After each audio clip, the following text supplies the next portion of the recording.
Okay, well, she's the lead singer of the Bangles and about to make her feature film debut. Please welcome Susanna Hoffs.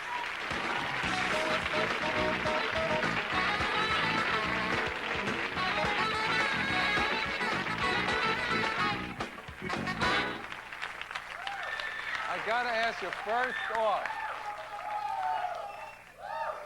Cool down, cool down.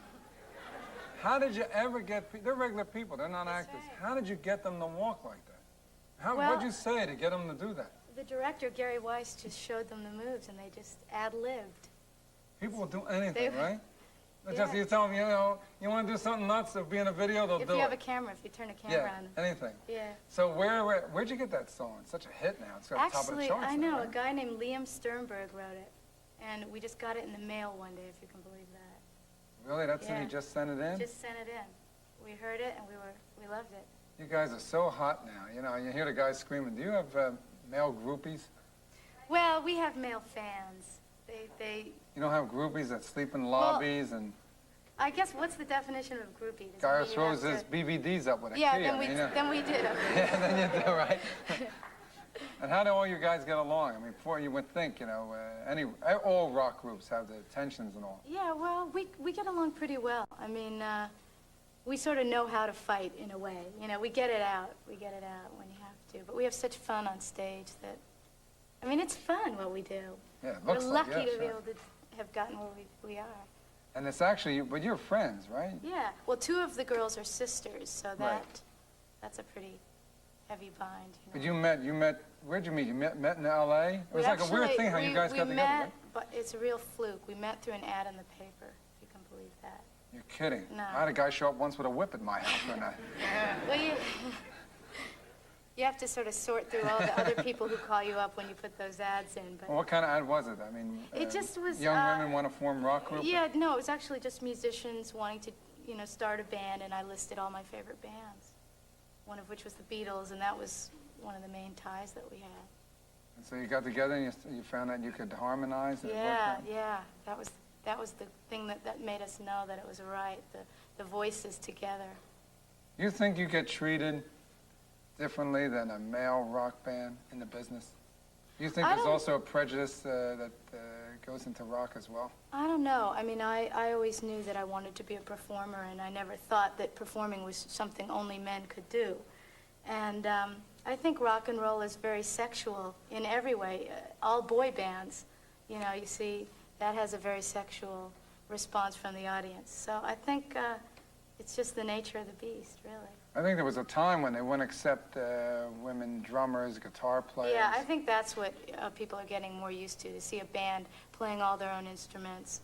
You know, I mean, there's been female folk musicians like Joni Mitchell or, you know, for years, and singers. And how about the road? Does it get to you?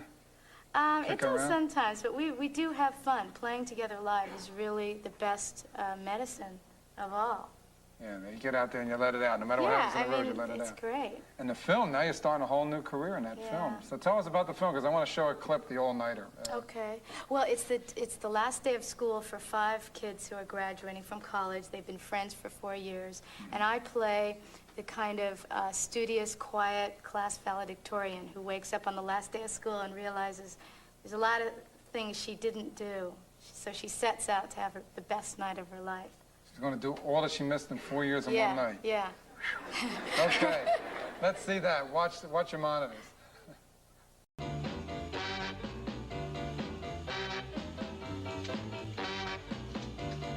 Just enjoy this. I mean, Molly's going to get us out of here. All we have to do is enjoy this. Look at this place. How can I help you? Last night, 2 women were arrested and incarcerated here. Neither one has a prior police record of any kind. And they're very good friends of ours. Mom, I'm handling this, okay? Just give me a chance, okay? Miss? Ma'am, I'm really worried that we're not going to get to graduation, and I just thought that maybe you could accept this ring as collateral for the bail. I know it's worth a lot more than $1,000. An engagement ring? How romantic. You must be a pretty good friend to want to give up your ring for him. Benny. Yo, Benny. Yeah.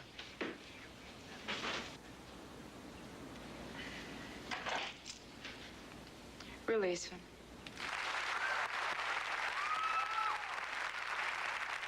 Now, this movie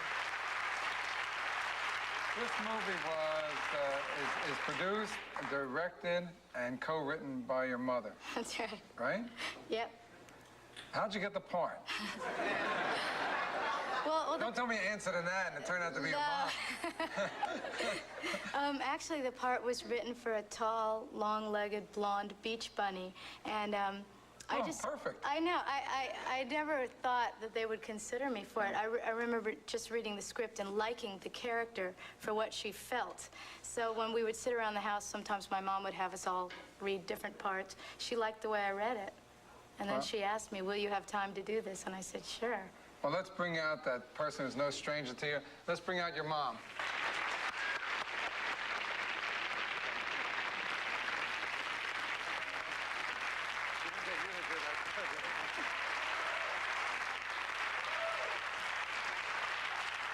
Now, I know that in here, and everyone's talking about there's a love scene in there, and everyone's questioning about it because you're directing your daughter in a love scene, and you're in a love scene with your mom directing.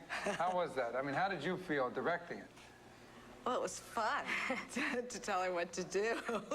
It's fun to tell her. The ultimate, and to tell the guy what to do was even better. Then you're really supervising her life. I mean, it's hard enough to do that in front of a group of people watching. Yeah. But it was much harder for the guy, I think. He kept saying, your mother's over there. I kept saying, don't worry, she doesn't mind. But, you know, I don't know, it worked out. You think art imitates life imitates art in this case? Yeah. Well, how did she do? I mean, how do you think? She's the not love listening. scene? How did she do? No, how did she do in the movie? In the movie, she was great. She was really great. So I would I'm think at first very you must have trepidation at first to direct someone in a family, you know, especially the daughter. Well, that's a big responsibility. And I really felt pretty confident because I've seen her on stage. I mean, she could easily direct me, and maybe next time that's the way it'll That'll work. be great. You'll be with someone in a love scene and be saying, my daughter's there. Dad! Yeah, right? All right, we're going to take a break, come back with more of the show right after this.